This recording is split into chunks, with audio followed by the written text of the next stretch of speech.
Amy Robach and TJ Holmes run the NYC half marathon after training for the race with their active sex life. TJ Holmes and Amy Robach were spotted braving the cold this morning to run the New York City half marathon as a couple for the first time. In photos obtained exclusively by DailyMail.com, Holmes, 45, and Robach, 50, can be seen pounding the pavement in Times Square and Central Park during the 13.1-mile event, just moments after being photographed near the event's starting line in Brooklyn. The ex-anchor's second half marathon in 2 years, the run is their first since news of their affair cost them their jobs last year, and it comes on the heels of reports that they plan to run incognito. Their affair, which was revealed by DailyMail.com in November, cost both their marriages and contracts at ABC, and they both left GMA3 with severance payouts in January. The couple has struggled to maintain a low profile since their February trip to Mexico, where they packed on the PDA. Since their trip, the couple has reportedly been preparing for the event in Manhattan and Brooklyn by staying fit with intimate sex workouts, which insiders previously revealed to DailyMail.com earlier have whipped them into the best shape of their lives. Snappers dispatched by DailyMail.com across the East River to Prospect shortly before sunrise confirmed suspicions that the couple was planning to run the relatively under-the-radar event, which, barring any stragglers, will be completed by noon. Prior to crossing the finish line, the pair appeared to be dressed for the occasion,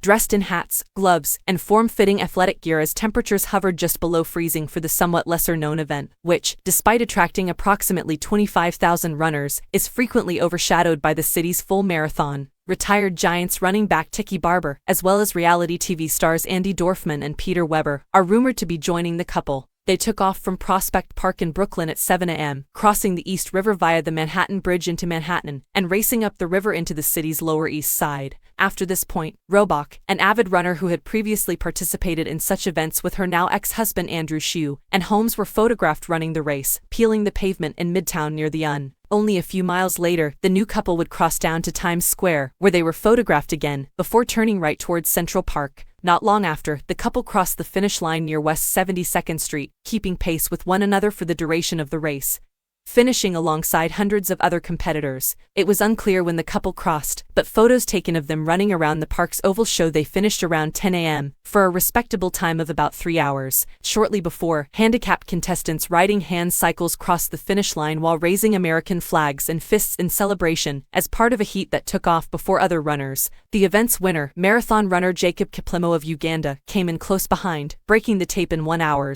1 minute and 31 seconds. The event, whose full name is the United Airlines NYC Half Marathon, is held once a year, and serves as an inconvenience to Sunday drivers as one of the only occasions that serves to close Times Square. However, the run is far from a show-stopping event, and is relatively unknown to most New Yorkers, garnering far less coverage and attracting less than half as many runners as the city's famed five-borough event. It is this pseudo-obscurity that may have played part in Robach and Holmes' decision to show up to the first wave of 3 separate groups of runners, whom were preceded by pro wheelchair and hand cycle athletes. The couple appeared to avoid media scrutiny for the most part, despite donning brilliantly bright, ultralight running shoes that served to highlight their not-so-subtle nature. Despite wearing warm beanies and skin-tight long johns, the pair was photographed by DailyMail.com, just days after an insider revealed that the pair's intense training regimen for the event consisted of calorie-burning sessions behind closed doors. TJ and Amy have gone full circle, said one source of how the couple planned to run the event, feeling empowered now that the public is aware of their secret trysts. Their friendship grew into something more when they were training for the half marathon last year, an insider explained.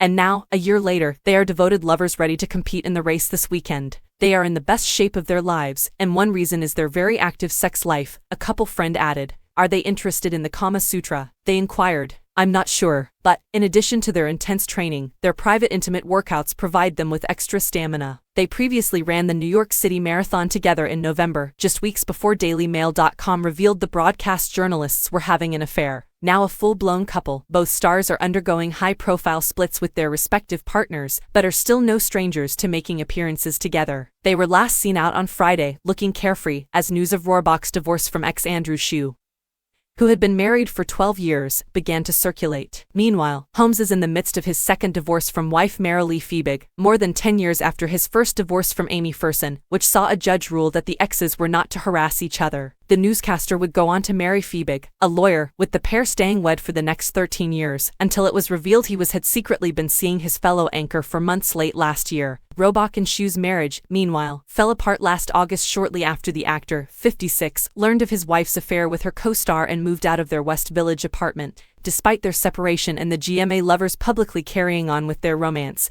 Details of the divorce have managed to stay under wraps after Robach and Shu opted to work out a settlement outside of court. The exes, however, would have had to arrange a custody agreement for Maltipoo, Brody, who had been part of Robach and Shu's blended family since 2014. But the two seemed to work out a joint custody deal early on in their separation, as they were seen handing over the pup in an awkward meetup in January, DailyMail.com reported at the time. Shu was seen picking up the dog again on Thursday, just days after their divorce agreement, this time from his estranged wife's daughter outside Robach's Manhattan home. The father of three appeared to be in good spirits and spoke briefly with his former stepdaughter, who later offered him a comforting hug before they parted ways. Meanwhile, Robach was seen beaming with delight as she stepped out with lover TJ Holmes in New York City on Friday.